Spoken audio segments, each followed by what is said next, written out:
Coba deh bayangin kalian jadi presiden 1 hari aja. Pusing gak tuh mikirin duit triliunan dari Sabang sampai Merauke masuknya lewat mana aja? Apakah dari amplop, dari transfer bank, atau bisa jadi jari cash keras? Nah, biar negara gak pusing dan duitnya gak ghosting, ada aturannya. Hari ini, aku Najwa Natasha dan dari kelompok 2 AK3G akan ajak kalian magang jadi bendahara negara sebentar lewat materi akuntansi pendapatan. Yuk disimak!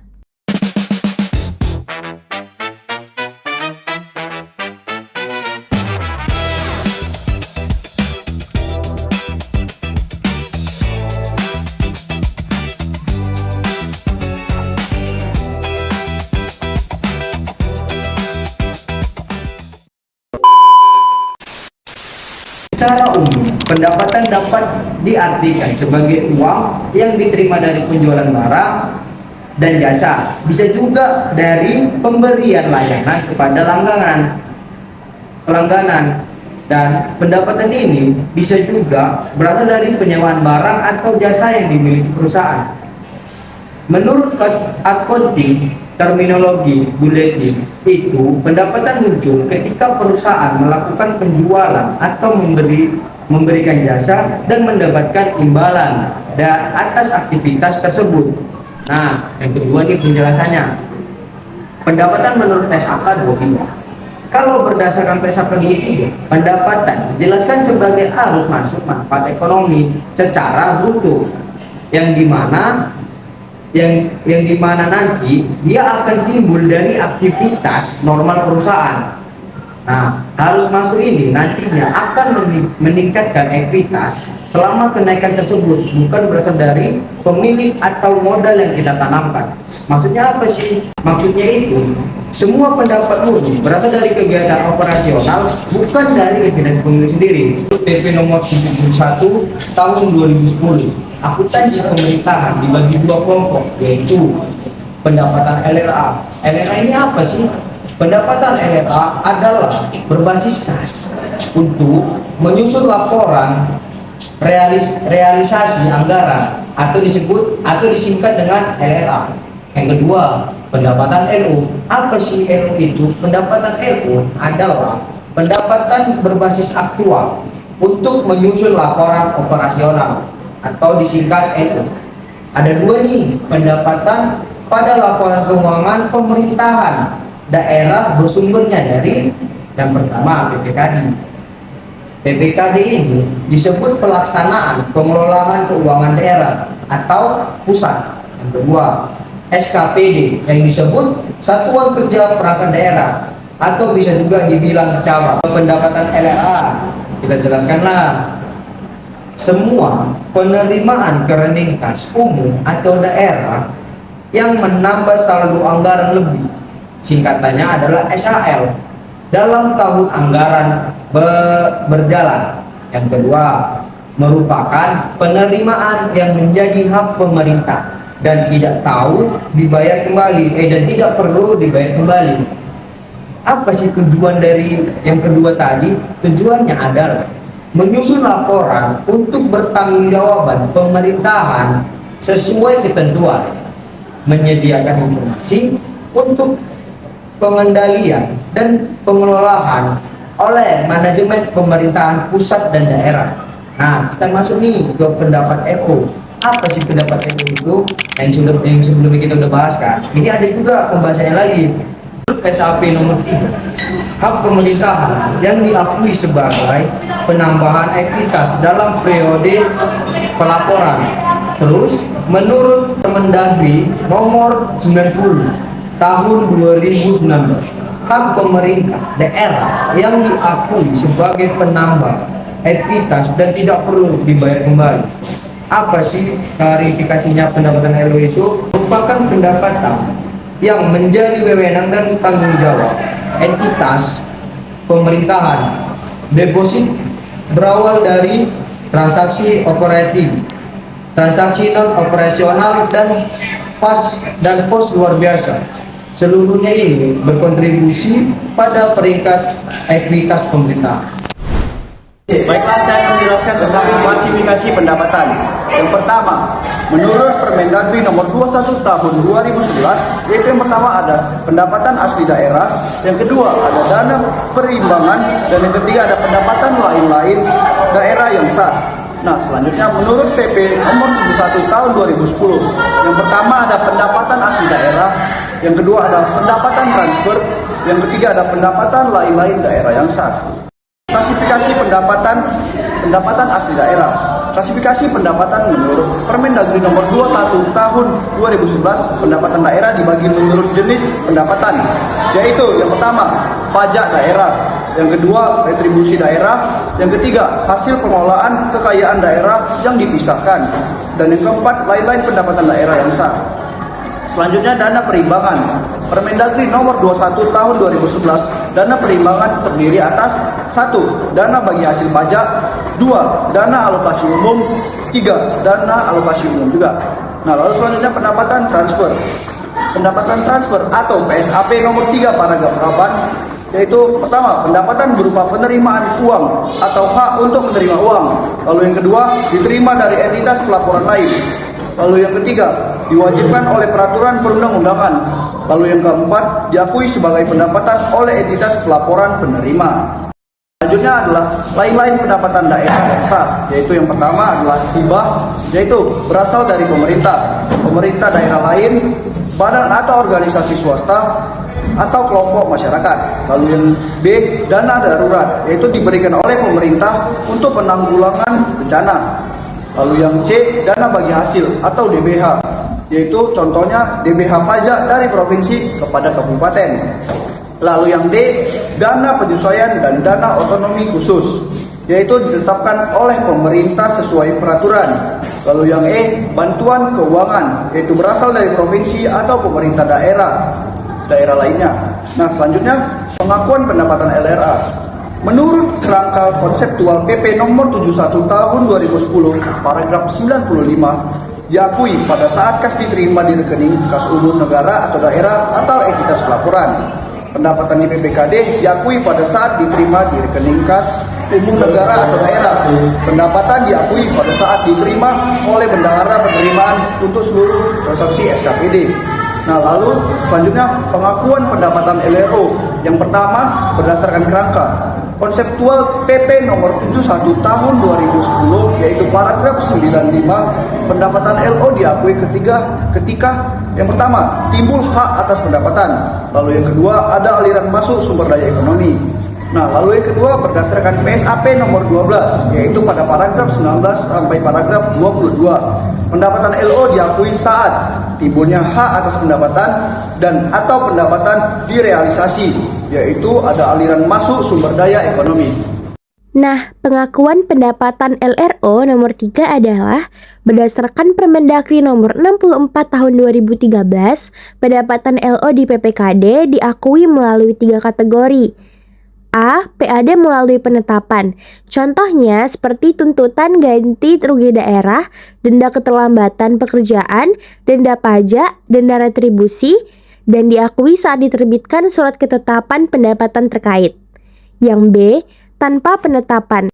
Tanpa penetapan maksudnya adalah seperti jasa giro, bunga deposito, komisi, potongan, selisih kurs, pengembalian, pemanfaatan kekayaan daerah. Diakui saat penerimaan dibayarkan secara langsung ke rekening kas umum daerah. Yang C, PAD hasil eksekusi jaminan. Contohnya, pendapatan dari hasil eksekusi jaminan diakui saat dokumen eksekusi yang sah telah diterbitkan, atau pihak ketiga tidak menunaikan kewajiban. Pengakuan pendapatan terbagi menjadi beberapa bagian, diantaranya ialah yang pertama pengakuan pendapatan transfer. Nah, pengakuan pendapatan transfer ini yaitu di mana kas diterima di RKUD dan belum dapat diakui sebagai pendapatan dan dapat diakui saat terbit pendapatan alokasi saat ditransfer. Dan yang kedua ialah pengakuan lain-lain pendapatan daerah yang sah.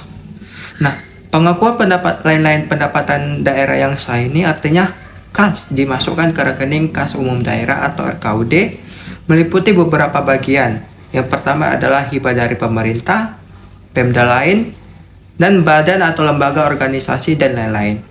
Dan ini diakui setelah seluruh proses dan persyaratan realisasi hibah terpenuhi. Yang ketiga ialah pengukuran pendapatan LRA. Di sini LRA diukur dan dicatatkan berdasarkan asas bruto. Nah, asas bruto ini dapat dikecualikan jika biaya variabel tidak dapat dianggarkan karena proses belum selesai. Terlebih saat pendapatan dan mata uang asing dicatat dengan kurs di tengah BI pada tanggal transaksi. Dan yang keempat ialah pengukuran pendapatan LRO.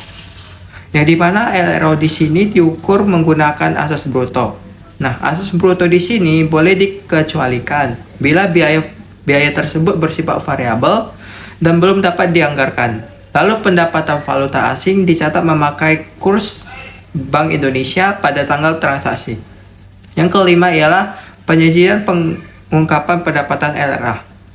Nah, LRA di sini dapat disajikan pada laporan realisasi anggaran, basis kas, dan sesuai dengan klasifikasi bagan akun standar atau BAS. Terlebih lagi, ini diungkapkan dalam catatan atas laporan keuangan, yang dimana ini terbagi menjadi 3. Yang pertama yaitu penerimaan pendapatan setelah tahun anggaran berakhir. Nah, yang kedua yaitu penjelasan pendapatan tahun berjalan dan hal khusus yang terjadi. Dan yang ketiga ialah alasan tidak tercapainya target pendapatan daerah dan informasi yang dianggapnya perlu.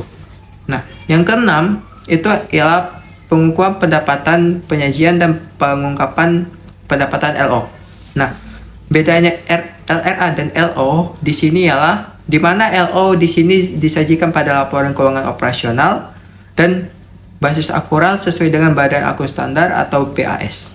Nah, ini juga diungkapkan dalam catatan atas laporan keuangan yang dimana yang pertama penerimaan pendapatan setelah tahun anggaran berakhir, yang kedua penjelasan pendapatan LO tahun berjalan dan hal khusus yang tidak terjadi, dan yang ketiga ialah penyebab tidak tercapainya target pendapatan daerah atau informasi lainnya yang relevan tidak perlu. Nah, pihak yang terkait dalam transaksi pencatatan SKPD. Nah, kita masuk ke materi baru yang dimana itu ada 3 yaitu pejabat penata usahaan keuangan SKPD atau PKK SKPD. Yang dimana mereka bertugas untuk mencatat seluruh transaksi pendapatan lalu menjurnal sesuai dengan laporan keuangan. Dan yang kedua ialah bendahara penerimaan SKPD. Nah, bendahara penerimaan SKPD ini bertugas untuk mencatat dan membukukan semua penerimaan pendapatan dan menyimpan bukti transaksi serta menyetor ke penerimaan kas daerah. Dan yang ketiga ialah pengguna anggaran atau kuasa. Pengguna anggaran atau kuasa ini bertugas yaitu untuk menandatangani atau mengesahkan dokumen. Yang dimana dokumen yang disahkan ini yaitu berbentuk pajak atau retribusi daerah dan menandatangani sebuah laporan yaitu laporan keuangan. Oke guys, jadi sekarang kita masuk ke contoh soal yang pertama. Ini kejadiannya pas tanggal 13 Februari 2018. Ceritanya, Dinas Pendapatan nih lagi ngeluarin surat tagihan PBB, namanya tuh SPPT, senilai Rp2.500.000. Nah, poin pentingnya di sini adalah ini baru surat tagihannya aja yang diterima, tapi duitnya belum. Jadi pemerintah tuh belum ada nerima sepeser pun duit. Makanya jurnalnya tuh cuma satu, yaitu jurnal LO atau laporan operasional. Nah, di debit kita tulis piutang karena itu hak kita yang belum dibayar warga, dan di kredit kita akui sebagai pendapatan PBB LO. Nah, kenapa sih nggak ada jurnal LRA atau kas? Ya, karena duitnya kan belum ada masuk ke kas daerah, sesimpel itu. Lalu, kita masuk ke contoh soal yang kedua, yaitu kasus kurang bayar dari pajak hotel. Jadi, di tanggal 10 Mei, pas diperiksa tuh, ternyata Hotel Mekar ini bayar pajaknya tuh kurang. Ditemukan kurang bayar pajaknya itu sebesar Rp1.700.000. Terus pemerintah ngeluarin surat tagihan lagi kan, namanya tuh SKPD KB. Konsepnya ini sama persis kayak kasus yang pertama tadi. Karena ini baru nagih kekurangan dan duitnya belum kita terima, maka pencatatannya cuma di jurnal LO aja ya. Debitnya piutang pajak hotel. Kenapa? Karena hotel Mekar ngutang ke kita. Lalu kreditnya pendapatan pajak hotel LO. Ingat kuncinya, selama duit fisik belum di tangan, jangan catat di LRA. Lalu, selanjutnya kita masuk ke contoh yang ketiga, yaitu kasus bayar duluan atau di muka tentang pajak reklame. Nah, contoh soal yang ini tuh agak beda dari yang lain karena ini soal pajak reklame. Jadi, tanggal 1 September ada yang bayar pajak reklame sebesar 36 juta rupiah. Tapi ini dibayarnya di muka, dibayarnya tuh sekali bayar, tapi untuk setahun ke depan. Karena ada uang tunai yang masuk, disinilah baru kita catat di 2 jurnal sekaligus. Yang pertama, jurnal LO atau akrual. Di sini kita catat kas bertambah di debit, tapi kreditnya bukan pendapatan ya, melainkan pendapatan diterima di muka. Kenapa? Karena ini sebenarnya jatah buat tahun depan. Jadi hitungannya kayak utang jasa kita ke mereka gitu. Lalu yang kedua, kita catat di jurnal LRA atau basis kas. Nah, kalau LRA ini kan prinsipnya ada duit, kita catat. Jadi langsung aja, debitnya perubahan SAL, artinya kasnya tuh nambah, lalu kreditnya langsung diakui sebagai pendapatan reklame atau LRA. Jadi bedanya jelas ya, kalau kita terima duit tunai, LRA-nya baru ikutan dicatat. Tapi kalau nggak ada uang tunai yang kita pegang, kita cukup catat jurnal di LO aja. Semoga teman-teman paham.